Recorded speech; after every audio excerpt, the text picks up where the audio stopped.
cabinet, donc BKT Conseil. BKT, ça reprend entre guillemets donc mon nom de famille qui est Barkat. On a fait quelque chose d'assez simple. On est resté donc du coup sur le territoire par rapport du coup à là où j'ai tissé mon réseau, donc ce qui est plutôt logique. BKT Conseil parce que j'avais envie de mettre en avant donc cet aspect conseil au plus proche du chef d'entreprise. C'est ce qui me plaît aujourd'hui, moi, c'est pour ça que j'accompagne beaucoup de chefs d'entreprise TPE. Ça permet d'avoir le relationnel en direct avec eux et du coup d'être au plus près du terrain, de comprendre leur fonctionnement, leur entreprise, de pouvoir leur apporter ma vision des choses par rapport eux à leur activité. On sort d'un cabinet structuré, on se lance sur quelque chose d'ex nihilo, où il n'y a rien qui est structuré, il faut tout mettre en place. Donc on se dit, on espère retrouver justement, on va dire, des outils qui permettent assez rapidement d'avoir une automatisation et un dossier de travail complet pour faciliter, on va dire, notre quotidien. Donc ça, c'était la grosse inquiétude, on va dire, sur la mise en place des outils. Et ma vision, c'était tout simplement, déjà j'avais une envie, c'était de prendre un éditeur récent du marché, okay. On va dire qui est en constante évolution. Donc mon choix, il s'est tourné assez rapidement vers les nouveaux acteurs. J'ai tout simplement, j'avais regardé avec un autre éditeur au moment où je me suis créé. C'était l'été 2024 où j'ai voulu, donc j'avais fait un tour de table nécessaire avec Microsoft et après j'avais demandé à un autre éditeur aussi. Et au final j'ai apprécié donc on va dire votre approche au niveau de la présentation de l'outil.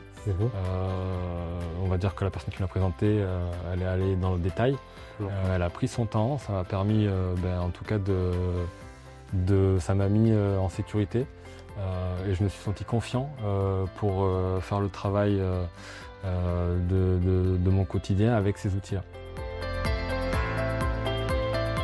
C'est-à-dire que oui, aujourd'hui le logiciel, moi que j'ai pu avoir dès fin 2024 et qui continue à se développer, la base elle est là, elle est solide, présente, elle est solide et elle permet intégralement de faire mon travail au quotidien.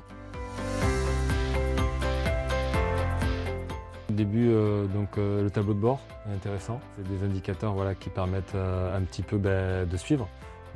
Au niveau des déclarations et autres, donc ça c'est plutôt un point positif. L'OCR qui est déjà présent, qui fonctionne correctement. Sur cette automatisation. Le dossier de travail, justement j'ai vu par rapport à d'autres éditeurs, ça a été un choix sur lequel je me suis dirigé rapidement dans Microsoft parce que le dossier de travail permettait de faciliter en tout cas cette révision et cet établissement des comptes. Sur le déploiement, j'avais fait la formation de départ. Et après, c'est quand même un outil qui permet assez facilement, assez intuitif, qui permet assez facilement d'être autonome. Donc je dirais que on gratte un peu, ça se fait tout seul. Si on a des questions, il y a le chat ou les tickets, ça répond très rapidement.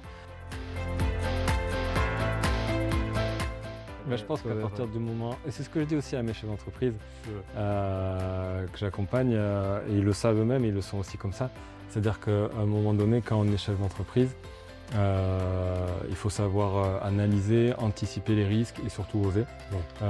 Et je pense que notre métier, nous encore plus, au vu de responsabilités et du fait que le métier soit très large et complexe, qui touche plusieurs sujets, le fiscal, le social, le juridique, la comptabilité, le patrimonial. Sur des secteurs d'activité c'est très complexe, mais il faut se lancer, il faut oser, il faut s'entourer. Donc justement, là, il y a des organismes pour, ça commence par l'annexe, le CGEC, l'ordre, il y a des syndicats. Donc il y a tout ce qu'il faut en tout cas, et on est plutôt très bien reçus et on nous accompagne comme il faut, les partenaires également, les éditeurs. Donc il faut, je dirais, oser et oser avec Microsoft.